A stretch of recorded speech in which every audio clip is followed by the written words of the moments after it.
Big D Entertainment, in association with Dipsy Doodle Productions, presents The Dave Holly Hour.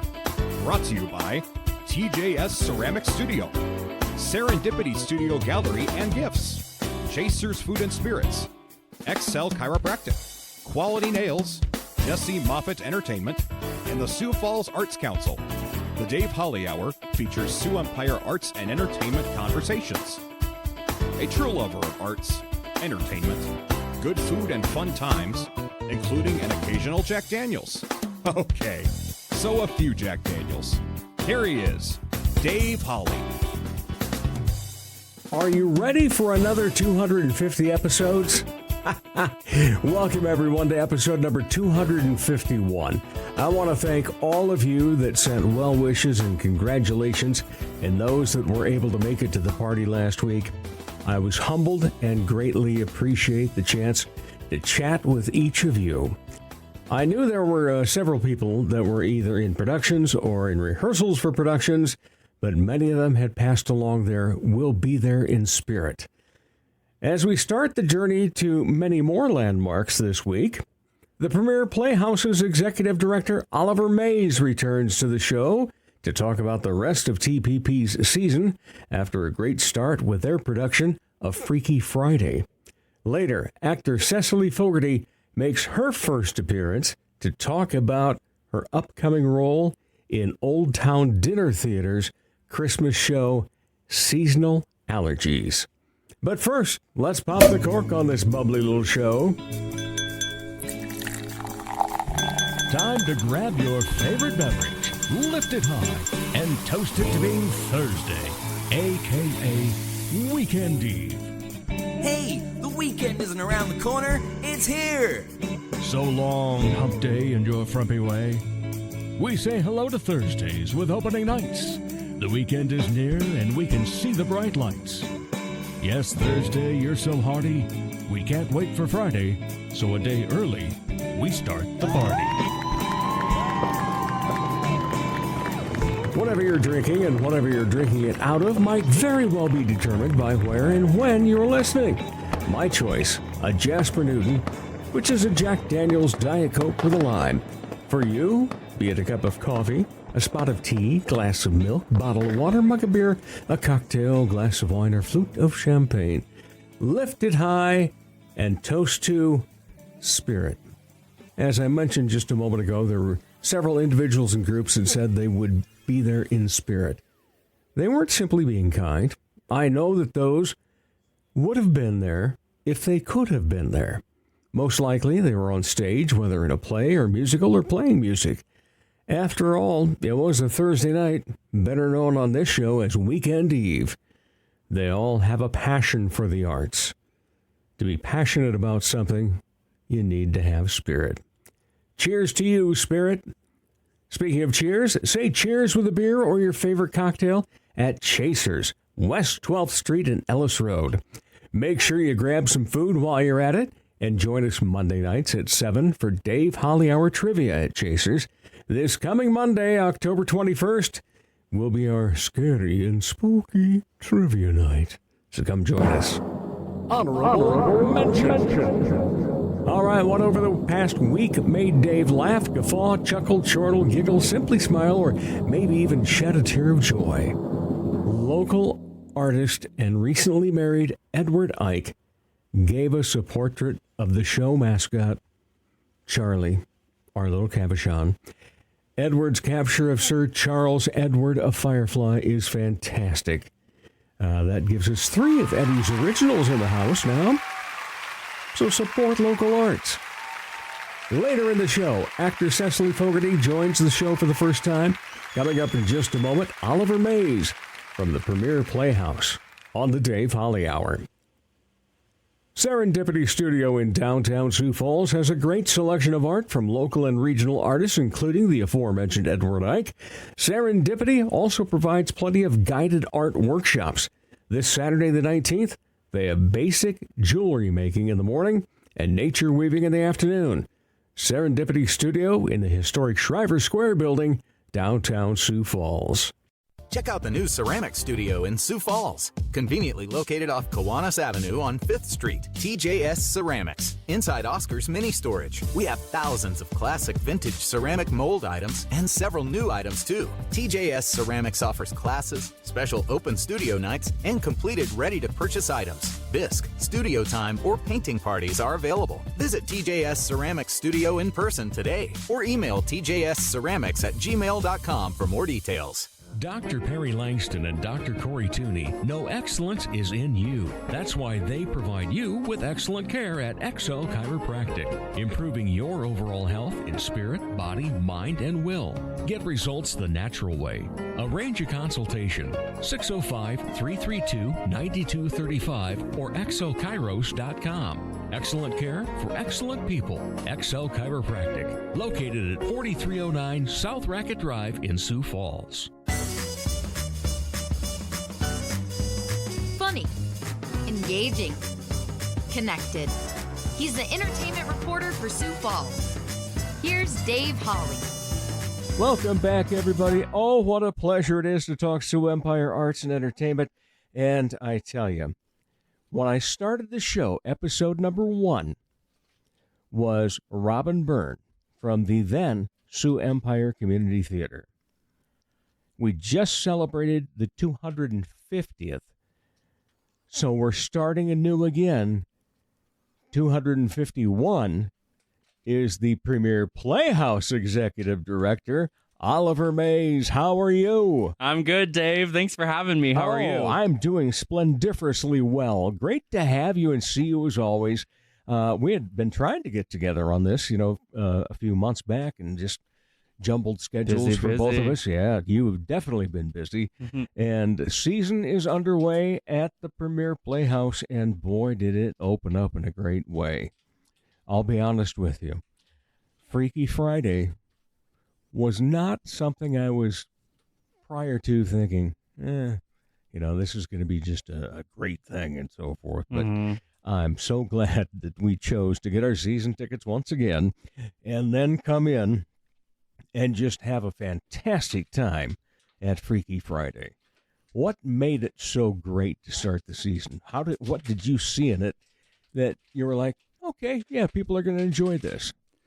I was really excited to tackle a show that focused on community and family as our season opener has historically in the last couple of seasons. That's kind of what we focused on, is bringing the community and multi-generational cast that is working together to tell a story. They're coming from different backgrounds, different education levels, different skill sets. And so that show kind of checked those boxes. But then it also was like, okay, this is kind of fun, family-friendly, edgy family-friendly, where you get some intellectual adult humor slipped in there. But otherwise, it is quite camp. It's, replicating a rom-com on stage, essentially. And but through this amazing timeless tale of the mother-daughter swap. So I honestly love Freaky Friday. I love all the film adaptations. And so I thought that the story would resonate with people, but then I also think, again, what it stood for and what it consisted of was kind of the perfect fit for starting our season off on the right foot. Yeah, and it was fantastic from the viewpoint of someone in the theater. And we attended, Saturday, the whatever. I can't remember. The calendar does get a little jam-packed these days. September or October? It was October. Yep, the second Saturday. Second Saturday. Yeah. And to open the second act, there was just a little glitch audio-wise, and Jess Johansson was to be singing.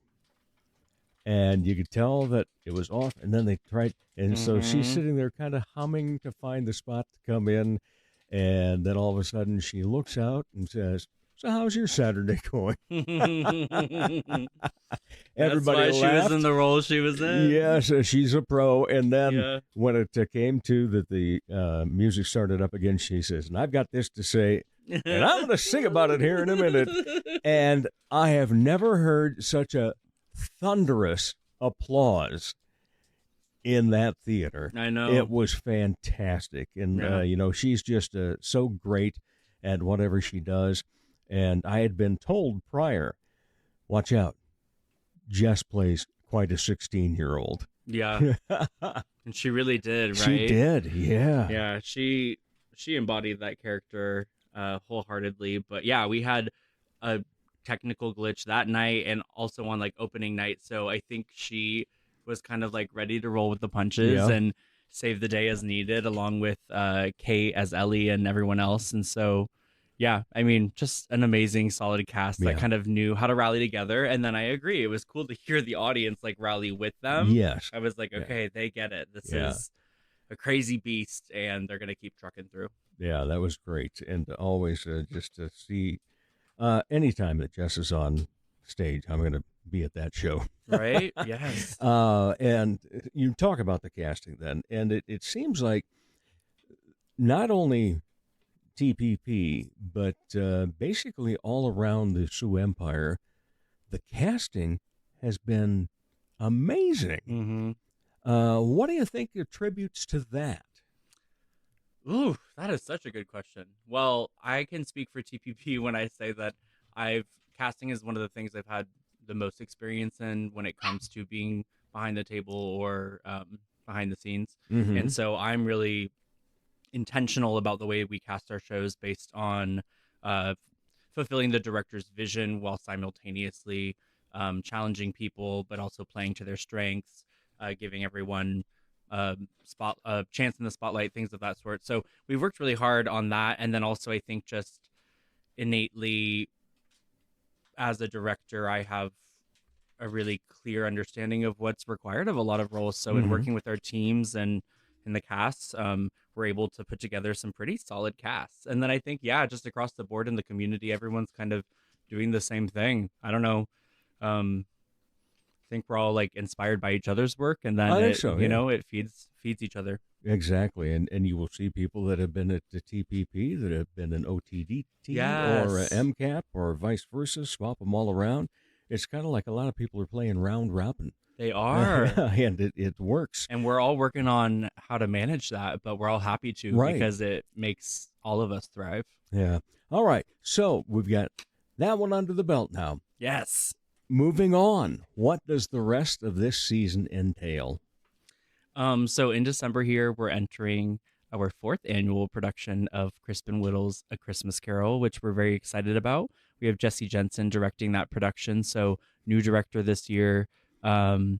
Same set, same costumes for the most part, but a lot of new staging and new moments and ideas coming into play, which we're really excited about.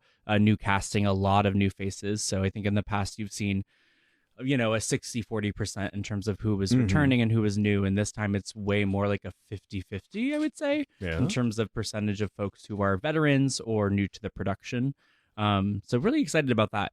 Then in the new year, we have the premieres in February, which is near and dear to my heart, one of my favorite programs. That it is. And so we'll get to see 2 world premiere plays. Which have been announced now, correct? Yes. Yes. Yeah, so Aftermath by McKenna Olson and Battle Cry by Sergei Sueños. Yeah. All right. And then... I do have to mention a little sidebar here. You got it. I am 3 for 3. That's true. You are. Yes. Every year I've read for someone and theirs has been chosen. Their play has been chosen. Whoa. I'm throwing my name out there. Wait, that's funny. Yeah, writers pay attention to that. That's interesting. Because that was not our doing, but Dave Hawley brings the magic. So pay attention.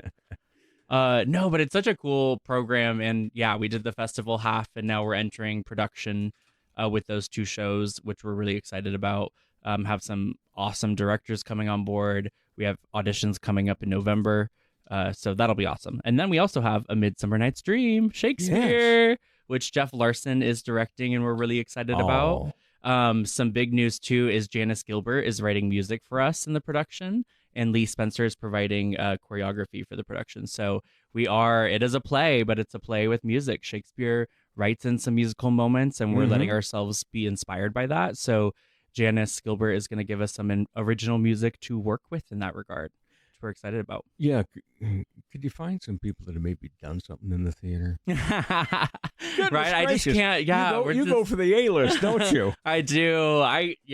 We try. I think it's that show is special to me. I've directed it, so I wanted it to be in good hands, and I think that team is just the perfect team to put that production together for us. And then we'll close out the season with Dolly Parton's 9 to 5, which I'm so pumped about. Well, that one is, of course, great regardless, and I am so looking forward to seeing it because that was one of those movies that, as I was, getting into movies and so forth, I thought, man, this is cool, and I just always appreciate any time that we can see it live on stage. I agree. I have an appreciation for that maybe most theater folk don't. That I just love to see a movie adaptation, a musical adaptation, vice versa, on both screen and stage, and see what changes, what magic comes from it getting to be live. So I agree with you there. And I am predicting very large crowds for that one because I hope so. Come on. Well, think about it in terms of the appeal that Dolly Parton has. Yes. Multi-generational and multicultural. Yes, I agree. And Dolly, I am looking for sponsors, so let me know. Come to Dollywood. Win a trip to Dollywood at That'd be Premier amazing. Playhouse. She is the type of person that if it got to her, she just might. Yeah. Yeah, I know, which I am working on. So okay. Maybe I'll use this podcast. I'll send it to her. The other thing is, yes, that ends your season, quote unquote, but no. Yes, that's our Orpheum season. Yes. But what else is going on the rest of the time? I'm glad you asked. We have a variety of things going on as it relates to community outreach, but two of our biggest things this season are Rocky Horror Singing Shadowcast, which we're doing for the 4th time, and for the 3rd time at State Theater. So collaborating with them once again on October 26th with Maddie Lekumsky directing a, partially new cast and partially veteran cast, to bring kind of an elevated, all new take on the Shadowcast. We've started to really embrace the concept that Rocky Horror Shadowcasts exist and sing-alongs exist, which we've done both. But we're a singing Shadowcast, so what does that mean when it comes to the rest of the movie, the rest of the film? So excited about that. That's in October. And then in April, we have our 2nd annual Passion Project performance, which is Willie Russell's Educating Rita, and that will be directed by Mo Hurley. It was a project submitted by Mo Hurley, and she went through a process with a panel, and her project was selected. So we're going to be supporting her and producing that. We're really close to being ready to announcing the venue for that, but we are not yet ready to announce the venue for that. But I think folks will be excited about it. It will make a lot of sense for the show, and it's going to continue like that tradition of an offsite micro budget experimental production where people are going to feel a little bit more immersed in the experience versus their experience at the Orpheum. And there's so many things that happen after the end of the season that you don't have a lot of days off throughout the year. Correct. Yeah. Because you got the camps going on, you've got the Penguin Project, and all of that. And then still throughout the rest of the year, you also have classes that are taking place. And so there's a lot going on for the Premier Playhouse. It's hard to talk about it all in one sitting. True. But I'm glad that you are tuned into it. So thank you. Well, I try to be, Yeah. And somebody said I was the entertainment reporter for Sioux Falls. So. Thank you, my good friend Jeff Gould. And Jeff has done Premier Playhouse things. When they were dark because of COVID, he put together some of those radio plays. Yeah, I do know that. Yeah, and so it's amazing not just to find the actors, but I am getting so excited about what all comes along now in the tech area. Yes. And, I think it was Kevin Wittering. I was chatting with him because we typically sit right in front of sound and light boards. And there was one time where he said, about the average of cues in a show is like 400. This got one way over 600. It's like, holy smokes, man. And, it's fun to hear them as they're going back and forth, cue the heck, cue it. And Stand by, go. Yeah, Stand by, and go. just amazing what Back. takes place. And, that is something that, like Sioux Falls Stage and Gallery has their annual awards. And to see all of those being recognized now, instead of just That's beautiful. one kind of, technical Yeah. award, but for the different aspects of that now. And I think another thing that is so encouraging is the collegiates that we are seeing Yes. that come from USF or Augie, even during their time as students at those universities and getting on stage at TPP, Yes. getting behind the scene work, because that's what they've really found as their niche while going to the universities, Yeah. and seeing them stick around after they've graduated, and all of the talent that is there. And now that's even going further. We go to what used to be DAPA, Yeah. now the Spotlight Theater Company. Yeah. True. Yeah. And, they've got the same influence in terms of, yes, we have actors, but we have young people that are wanting to be involved in Managers, tech designers, and- yes, technicians, all yeah. of it. Yeah. What's been the, obviously this might be because it's an executive director that you have, and then you also are artistic director for a number of shows. What has been the most challenging part, first of all, of that? Ooh. Combining the two, being the executive director and an artistic director. That is such a good question. I think, well, it's like the biggest challenge, but also the biggest reward or motivator, maybe, is that as an artist, I see, like, I have my own vision. I have the organization's vision. I have the merge of that. I have all the, excuse me, all the artists' visions that I'm working with and aligning, right? And so I see the need for everything that it takes to do the production and to do it well and to meet our goals of artistic excellence, right?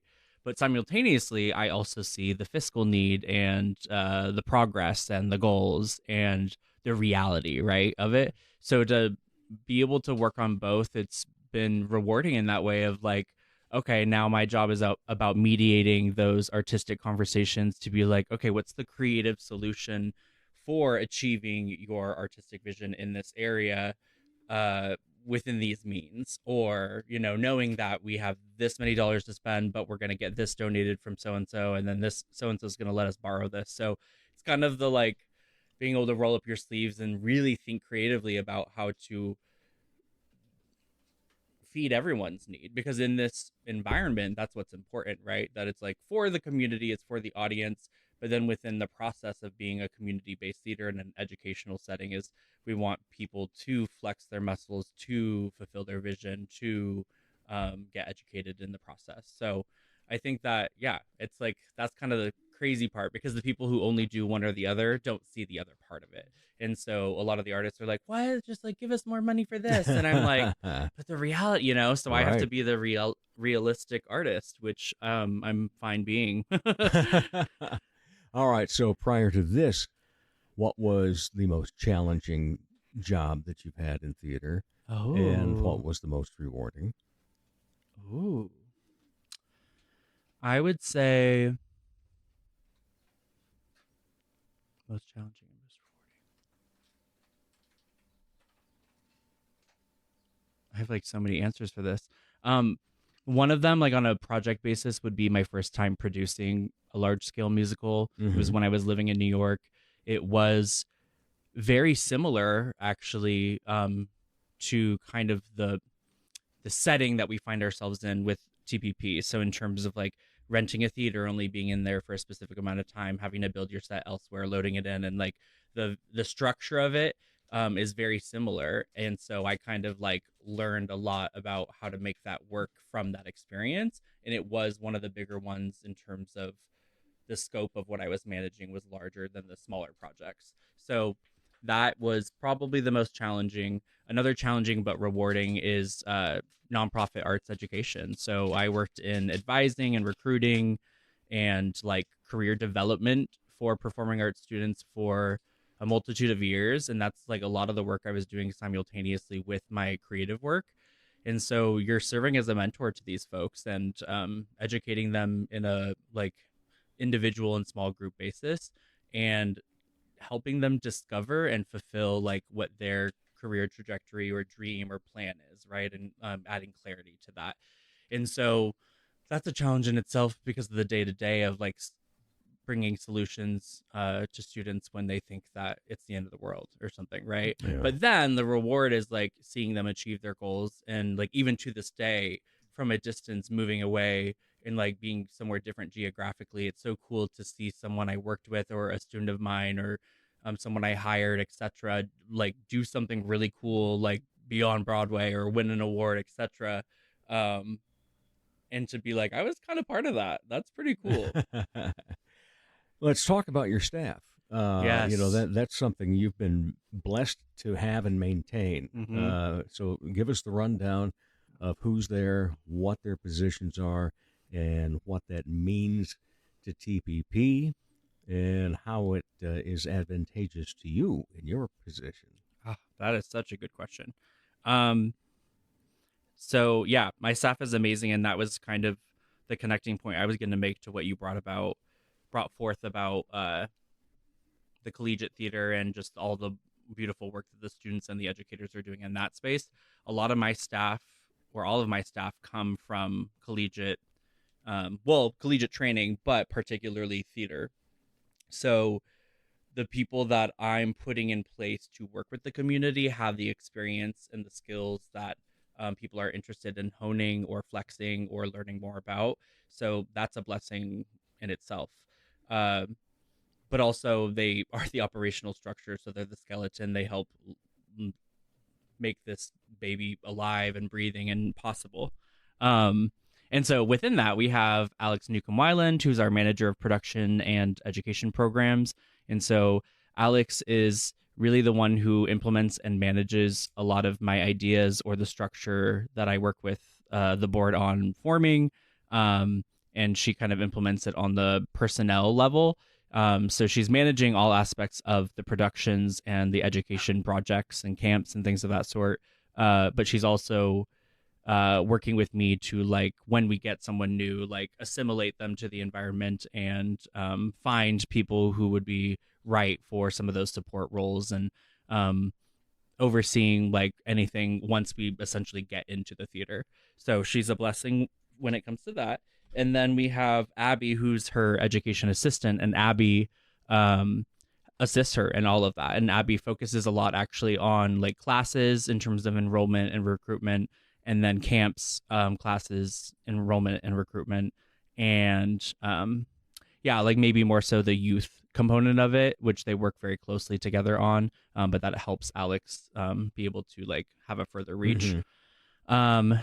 And then my right-hand gal, Amber Sumner, is our finance and office administrator, and she is our bookkeeper. My executive assistant works with me and the board closely on documenting and reporting and scheduling and finances and everything of that sort. She's also started to take on she's also always helped me with like marketing duties, but is now like kind of doing some fundraising duties as well as it relates to her role as a finance like supervisor essentially. And then we have Pierce Humke, who is our technical specialist, and Pierce oversees the build of the set and other technical areas, and works with everyone on kind of completing that final visual product that everyone sees, that I think we've been very proud of, and folks have noticed that like improvement of artistic excellence that we're really proud of as well. Yeah. Phenomenal job the past years of how that has grown. Yes. And then to see the results. Yeah, that is people, structure, motivation, goals, all of that, and vision. So proud of that. But in addition to that, we have Chris Berkey, who's our media and web developer. So he manages the website. He creates all the graphic content that you see. Him and I work together on a lot of video and graphic content. So some of what you see he made or I made, and then Amber and myself are the ones like getting it out to the world and Chris focuses on a lot of the like bulk creation of like photography, production photos, headshots, anything we submit, like marketing assets that get submitted for like official marketing purposes, things of that sort. And so he has like video experience, but I've gotten him more into the photo world, and it's been cool because that's my background. And so we kind of teach each other in a lot of what we do when we work together, which I love. And then we have Christy Morris, who works on selling ads for us and helping us kind of further our reach in terms of sponsorships and advertising. And then I think that's it for our operational staff, but we do have some contractors that work with us consistently, and I wouldn't say our guests. And that would be like Brittany Lewis overseeing costumes, hair, and makeup. That would be Jill Clark on scenic. And that would be Jake Cox on props, and various folks on sound and lights, and Alexandria Thongvan on paint and also props and things of that sort. And so she's like really the reason all of our sets look so beautifully finished and painted. Her and Jill work very hard on that. So yeah. And then a bunch of other wonderful folks, and like very vague heads up that we will be taking a look at restructuring in the very soon here, in a small way, but in an effective way that I'll have more information to share on soon, which I think will be good for the community and good for us and our productivity in the new year. All right. Look forward to that. All right. As a previous guest, you have answered the questions of, if you weren't part of the arts and entertainment world, what, when you're not part of it, what do you like to be entertained by, and things along that line. But now, this year, we're going with, what's your word? What is the mantra word that you have? Ooh. I have like 12, but I'd say my leading one is breathe, because I constantly have to remind myself to breathe. I'm a very like hyperactive person, and my thoughts go faster than I can deliver or that other folks can keep up with. So breathe, center, that would be my word or mantra. All right, fantastic. It is always a pleasure to talk to you, my friend. It's always a pleasure, Dave. Thank you. All right. Oliver Mays from the Premier Playhouse. Woo! Yes, and we will be back with more of the Dave Holly Hour in just a moment. Comedy magician and hypnotist Jesse Moffat's right. He can't play the piano, but he can sure entertain crowds with his amazing magic and clever quips. His shows always make the participants the stars, especially when they've fallen asleep on stage. They've been hypnotized. Are you the party planner in your group? Then you owe it to your group to make the event magical, even if it puts you to sleep. Here's how. For booking information, go to Jesse Moffat Entertainment on Facebook. That's JESSEMOFFITT. Or call 605-929-0964. Ladies, when it's time to give your nails some love, get that extra special treatment from Quality Nails on South Minnesota Avenue in Sioux Falls. Manicures and pedicures that look great and make you feel fantastic.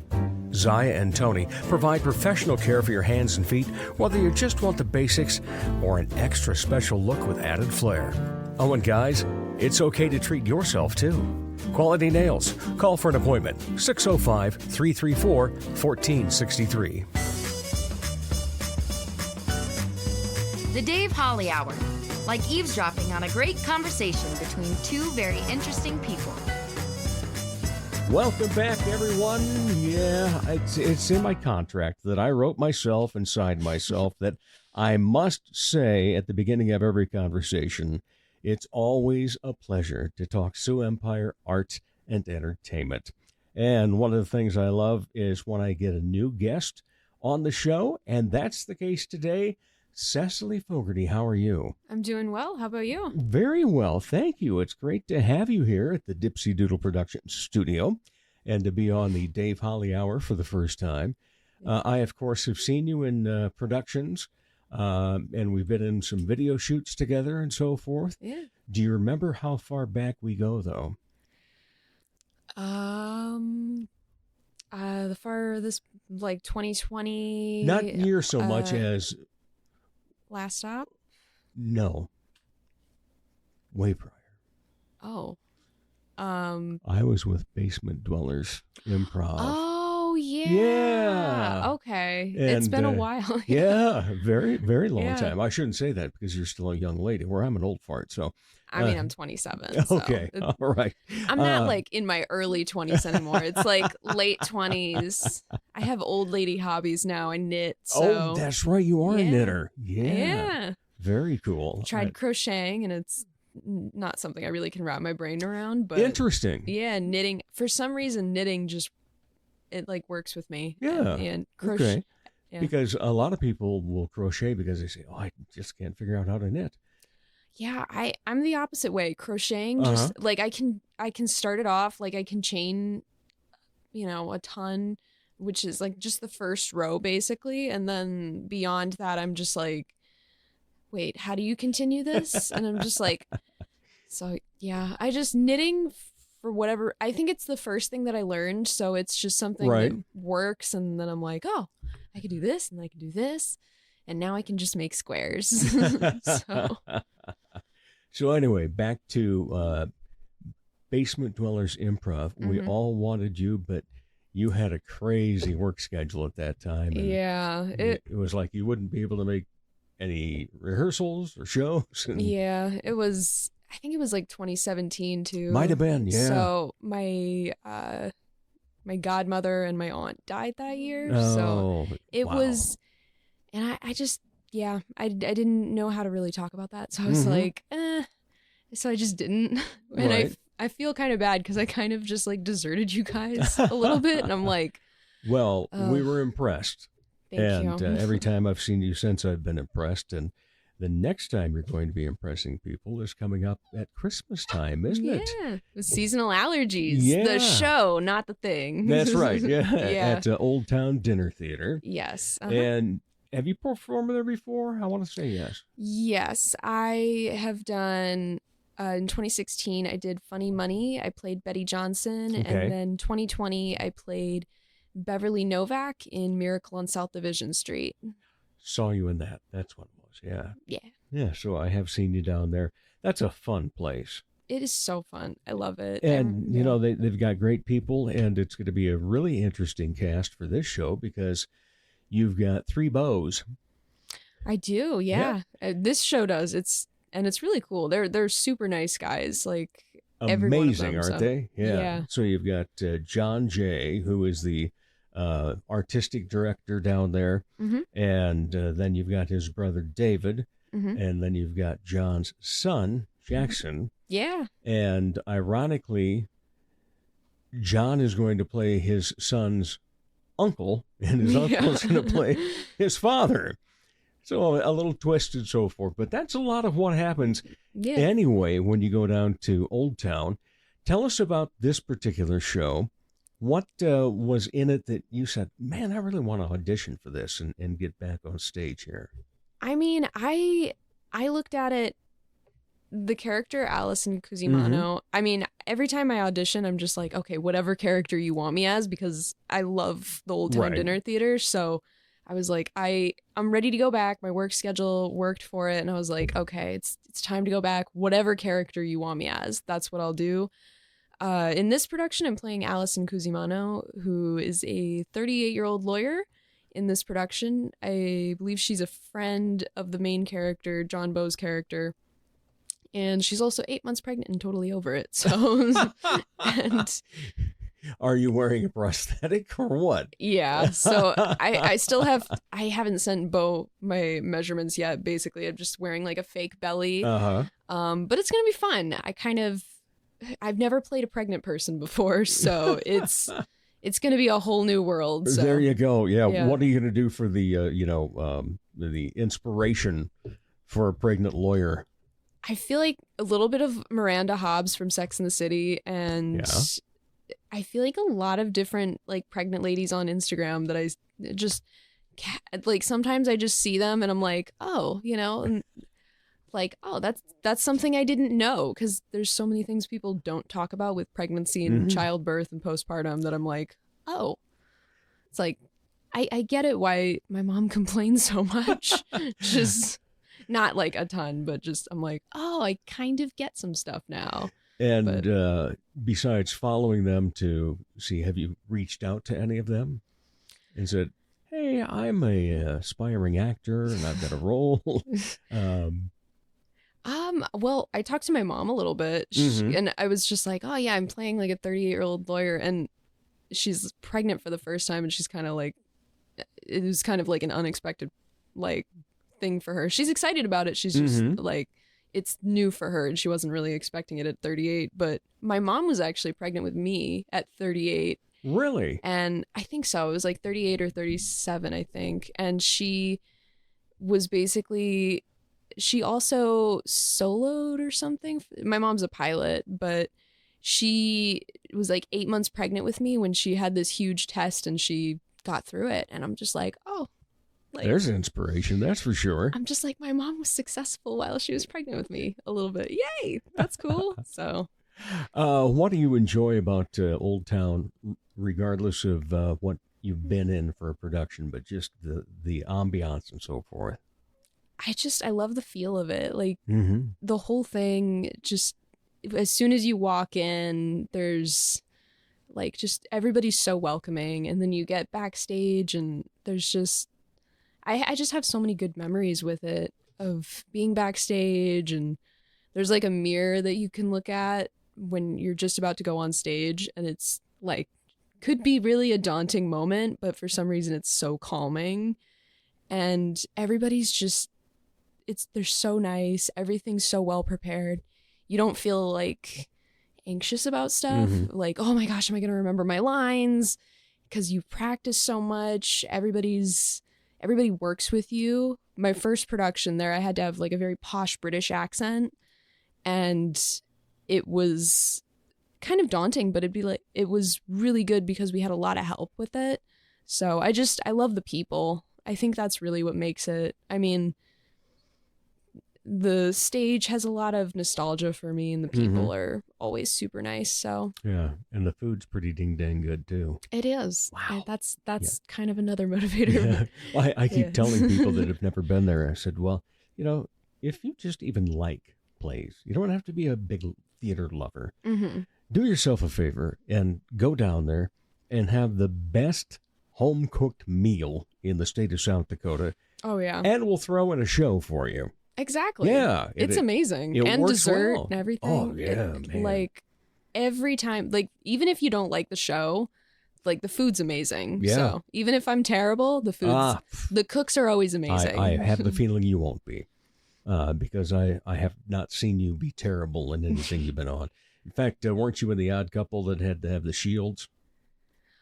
I wasn't. Okay.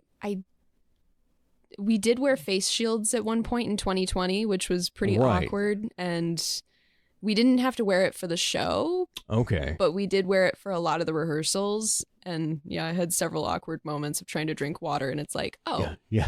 And you forget that it's there because it's just like the clear shield over your face, and you're just like, oh, I can't drink water right now. So.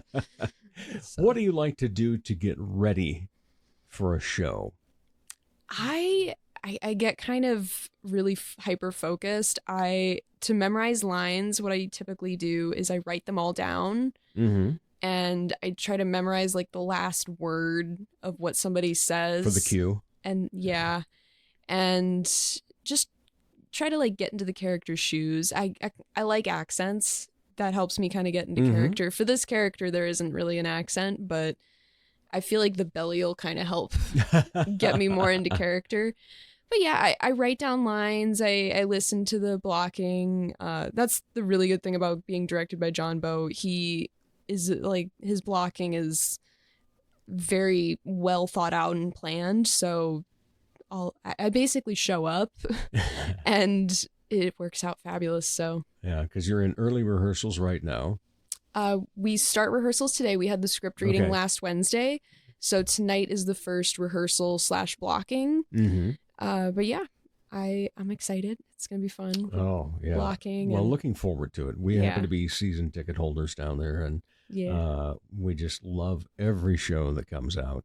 Is this going to have a lot of that typical style to it, this show, the way that, bread and butter for Old Town is a lot of farce and so forth? Oh yeah, it's a lot of funny comedy. Okay. A lot of dirty laundry is going to come out in this. Uh-huh. So like, and I do mean actually, there's going to be a lot of dirty laundry. It's basically this guy, he's going through a divorce with his wife. So he's living with his sister and her husband for a while. And he's kind of a slob. So that's where the dirty laundry is coming in. Got it. Yeah. And yeah, it's just going to be full of funny little moments, a lot of good character development. There's some growth that happens along with a lot of comedy. So if you're looking for something that's like a nice, heartwarming, but true look at the holiday season and the stress that goes into it, I think it's a nice, like, comedic, I think I'm saying this word right, cathartic look at the holiday season in a real way. So yeah, especially, somebody going through divorce and, the changes in life that come along. And you sit there at holiday time and go, why now? Yeah, it can be difficult, that is for sure. What is it about acting that you love? I love being able to, like, express myself also while pretending to be somebody else. I've always wanted to do something like acting. I think I didn't always know that it was really an option. So like as a kid, I would just always play pretend by myself or with other people, make up stories. And I thought there was a point where I was like, oh, I want to be a doctor because I saw the show Scrubs. And I went to Southeast Technical Institute and I went down into like the ultrasound labs and something was like, oh no, that's not what I want to do. And I did a lot of stuff where I was like, oh, like it's mostly like I watch TV shows and I'm like, what do I want to do? And it's like, you know what? I think I want to act because all these things are TV shows. They're all movies. And I think it's like the one thing I'm really passionate about. So I've tried everything else, I feel like. So with an early imagination, did you ever have an imaginary friend? Kinda. I've had imaginary husbands. Several of them even. Several have a long, sordid imaginary history. But yeah, I mean, not like a person that I made up. More so, just I saw like Yu-Gi-Oh, and I pretended that like Yugi was in the room with me, and we talked or whatever. Just characters from TV shows to kind of just, or like sometimes eventually it became characters and stories, and like I would pretend to be different people, and just kind of, I was really bored. So I always liked that and admire it. When I used to do birthday parties as a kid's entertainer, a kid would start to, just have something fun he's doing. And parents wanted to squelch it. That's, because it's embarrassing to them and so forth. And it's like, no, it's imagination. Let the kid go, And I think that's one of the things that we find so often when it comes to people that are in the arts and entertainment is that imagination is what drives everybody. Yeah. And so what drives you besides that then? I just like being able to express myself, I think, and really, I mean, I've tried a bunch of other stuff, and really I feel like this is what I really enjoy doing. And yeah, it's hard to answer that without just saying, I just like doing it. Yeah. Like it's... Well, that's a good answer. I mean, I think that some other people enjoy it too, but on the same token, I've also thought like, even if nobody did like what I did, I'd still do it, like whenever I could, So I think it's the thing I enjoy doing, and it's kind of a selfish desire of like, hey, I like doing this because it's fun, and if other people enjoy it, that's awesome, and I'm glad, but it's also just something I enjoy doing. Well, I know there is one point that people may not like seeing you and me in a video. And that is the fact that we are in the video of what you're going to do if you get chosen to be a juror.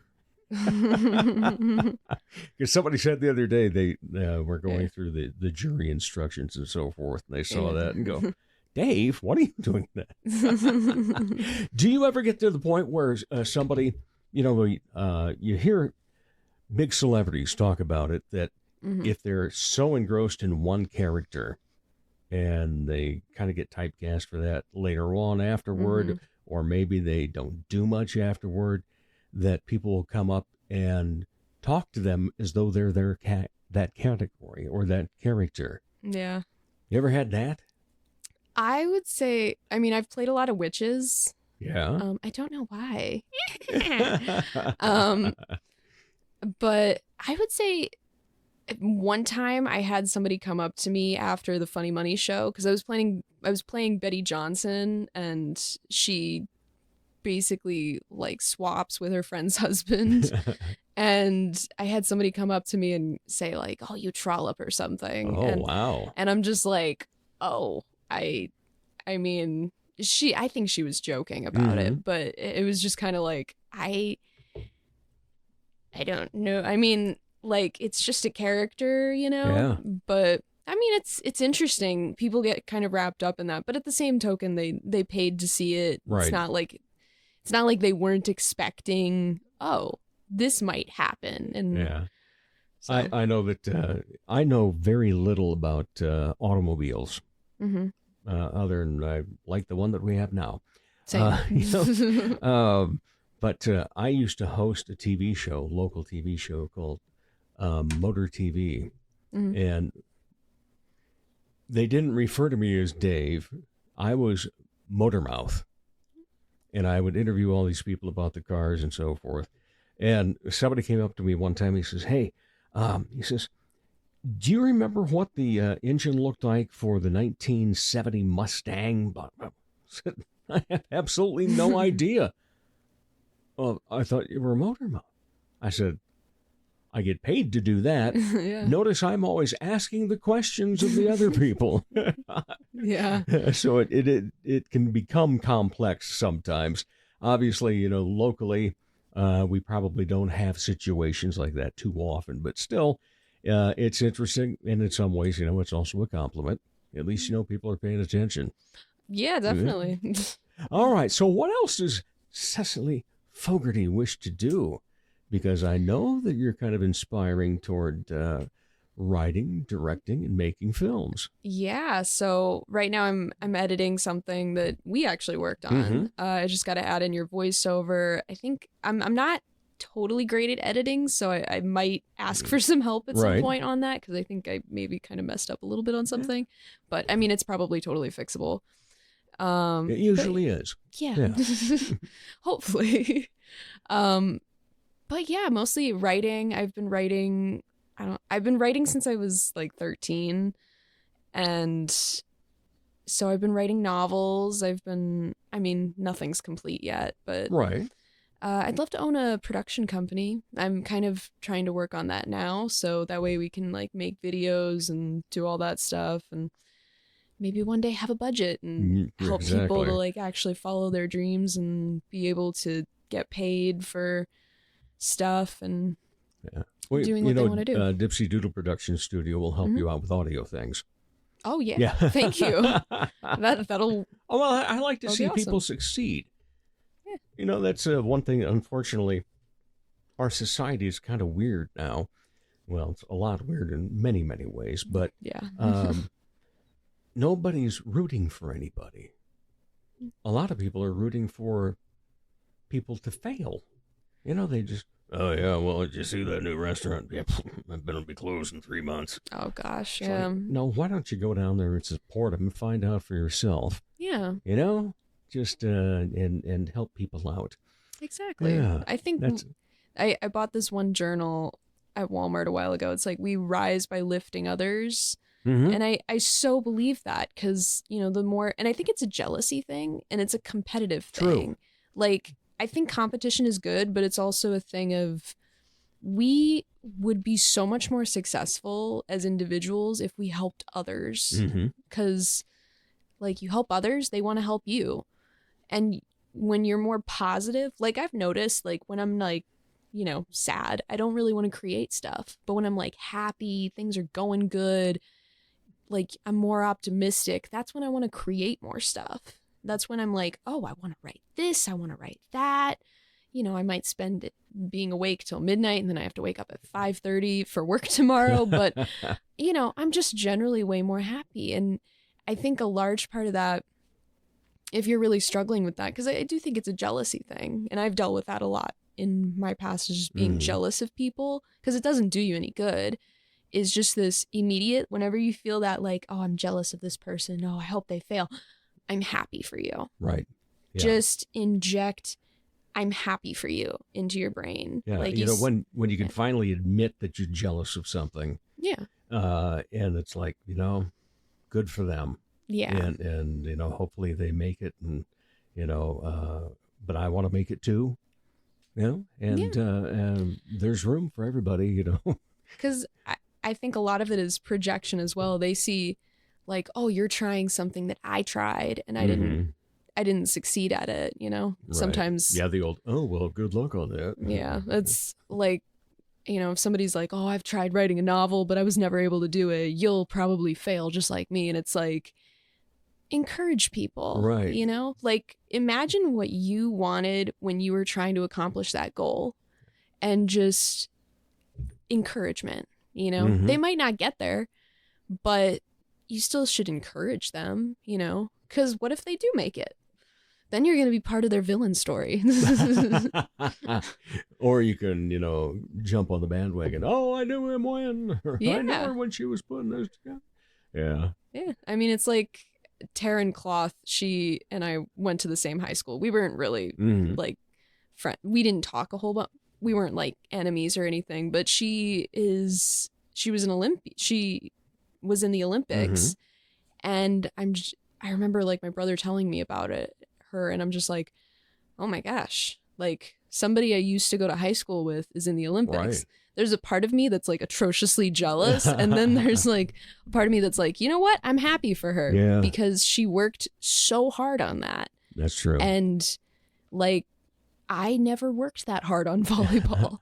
I was on the D team the entire time. I never made it to the C team. Like I was always, and at some point I was like, you know what? I don't have any passion for this. I'm not going to do it. I had way more passion for telling stories and acting. Okay. I didn't realize that at the time. I'm going to throw that back at you, you know, that Yeah. you were on the D team, never made the C team. Yeah. Where would you say you are right now in your creative world? What team are you on, and what's it going to take to get to the top? I think just hard work. I Yeah. just got to work at it. I'm probably on the D team right now. Really? Not D. I'm on the C team because I'm in a show Yeah. right now.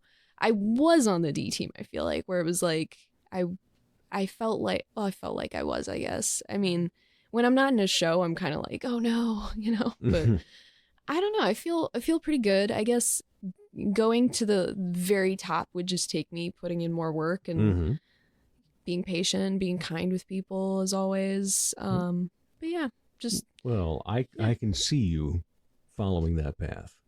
Thank you. Yeah, I believe in you.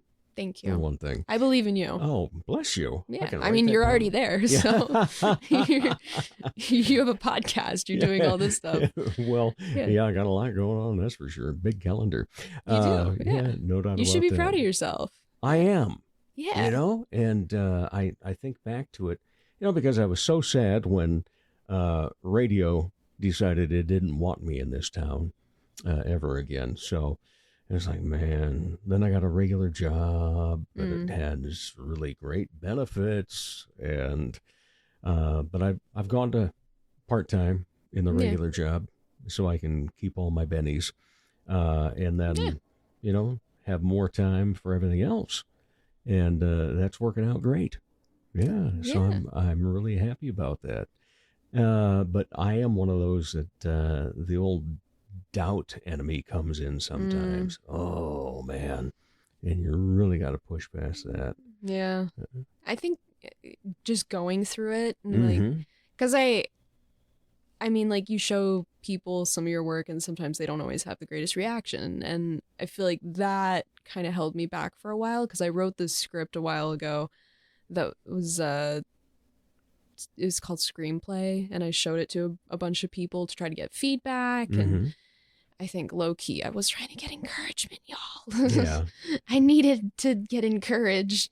And I got just like so much critique that it just, and I think I got too much critique, because like I had one person in my life who was telling me, it's great, let's do it.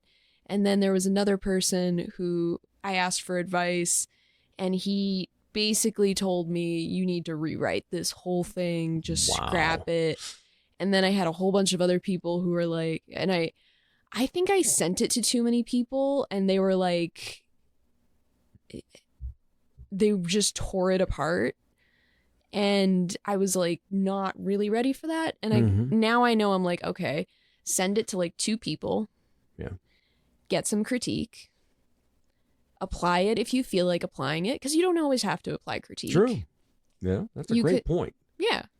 Like, you can get critique from someone and not use it.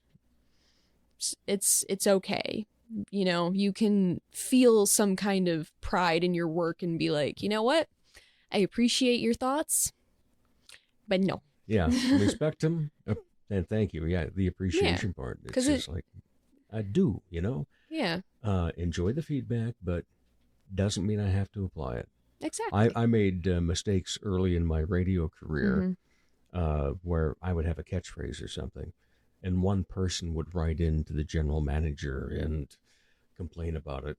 And then the general manager was similar to them, of saying, well, what's this all about? Yeah.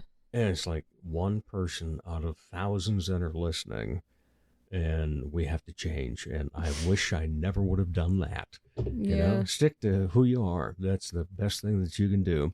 And Cecily Fogarty, I like who you are. And I always end with a couple of questions. And since you're a first-time guest, you get the original questions. Okay. How you answer the first one might determine what you do if we need to ask the second one. But when you're not in arts and entertainment and creating, what do you like to be entertained by? I like the show Scrubs. I like the show Community. Just hanging out with people, probably just, I have a group. It's a knitting / crafting group, and we just sit and talk while we knit, which is still arts and crafts. But yeah, I like doing that. I like reading. I have so many books in my apartment right now. Yeah, I like to do that. I like to just walk around, drink hot cocoa, and I found like little marshmallows in the shapes of ghosts recently. So you know what my plans for Halloween. Are. Yeah. All right. Any other hobbies? I like swimming. Swimming's cool. I mean, not like professionally, but playing mermaids, you know. Yeah. Not with a mermaid tail because I'm too cheap for that. But yeah, I don't know. Just crafting stuff and knitting and just walking around pretending I'm doing a stand-up act in my apartment and then only doing stand-up like once. But you got to do that again. I'm going to try. Yeah. I kind of want it to be like a Robin Williams thing where it's like, you know, it's funny, but then you end it with something really like nice that's like put a moral on the story, and it's like, oh. Yeah, exactly. So. No, God bless him. He was great. Oh, he was. Right. No doubt about that. Inspiring. All right. Cecily Fogarty, thank you so much for taking time to be on the show. Totally. Anytime. Yeah. And we'll be back to wrap up the Dave Holly Hour in just a moment. Are you an artist?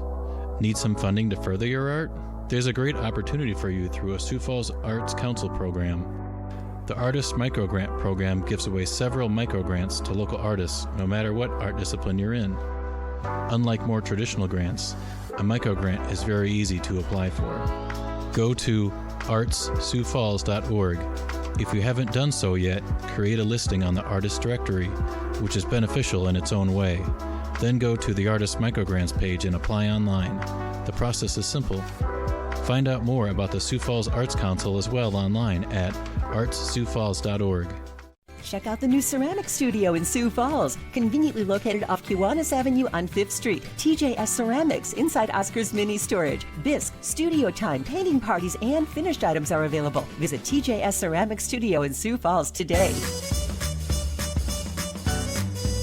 He's a bit flirtatious, but most of all, fun. Once again, here's Dave Hawley. Thanks again to my great guests, Oliver Mays and Cecily Fogarty. Thank you, longtime listeners, as well as those of you checking us out for the very first time. Downloads, likes, shares, they all make a difference. Never miss an episode. All 251 are available online at davehollyhour.com. Don't forget to use the search function for previous guests and topics. As the Sioux Falls Arts Council says, together we aren't. As Arts South Dakota says, home is where the art is, and as I say, put some art in your heart. Remember, my name is Dave Holly, and for me, every day is a holiday. The Dave Holly Hour has been brought to you by TJS Ceramic Studio, Serendipity Studio Gallery and Gifts, Chasers Food and Spirits, XL Chiropractic, Quality Nails, Jesse Moffitt Entertainment, and the Sioux Falls Arts Council. If you would like to contribute to the continued success of this podcast, simply buy Dave a cup of coffee. Go to davehollyhour.com and click on the coffee cup icon. Don't forget to stay up to date on the show by following on Instagram and Facebook. The Dave Holly Hour is produced in the Dipsy Doodle Studios by Big D Entertainment. Thanks for listening.